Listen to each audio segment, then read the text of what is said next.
We are building a completely free recruitment ATS trial period, so you can use it for as long as you want. There is no restriction on the amount of data that you can store in it, so you can fill your boots and much data in there as you need. And now you can add tags to your data as well in your own custom. You could add tags before, I should say that, but we've improved the way that you can add tags in terms of the ability to customize the different categories that you want to follow. And then as you're adding data into the platform, whether that be a candidate, a job, a company, or a contact, you can just quickly add the tags that you want to make sure that you can find that again at a later date. Now I'll run you through a screen share where I will show you how you create the tag categories and set all of that up, how you then add tags to data as you input it into the system. And then the final thing will be to run a search so that you can see how you then pull that data up at a later date. First thing I'm going to show you is how you add the tags to the system. So if I come up to here, I go settings, I go customization, I go tags. In here, these are all the tags. This is where you can edit your tags. You can add your tags. To do that, you just click the little plus, and then I'll say Luke's tag. You can pick your color, and then whatever you want to add as your tags, you add in here.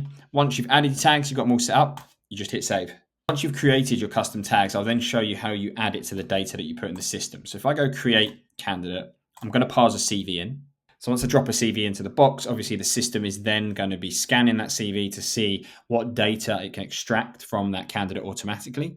Once it's done that, you'll then see here it's added skills. Now, these are skills that the system has identified that it thinks are relevant for this profile. And you can then add your tags separately. So if you just click add tags, you can then say, cool, this person is in the healthcare industry, they're a recruiter, they're based in London.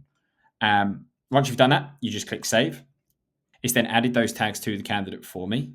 If I then hit create on the profile, it opens up the candidate card with the candidate. Obviously, the CV is going to be attached in there, and you can see that the tags have been added.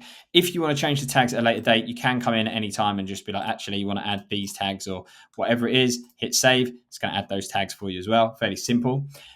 Final thing I'll show you is then how you run a search to pull up this candidate, or you can do exactly the same thing for contacts if you're looking to maybe create a business development list. So all I do is I come to our advanced search, and I decide whether it's a candidate or a contact that I'm looking for. Can do companies and jobs as well. And then in candidates, you just start writing in the tags or the keywords you're looking for. So in this case, I'm going to say healthcare and recruiter and London. Once you've done that, you just hit search database. And there you go. It's pulled up that record for me of the candidate we added, where it has the 3 tags, healthcare, London, recruiter. It's as simple as that.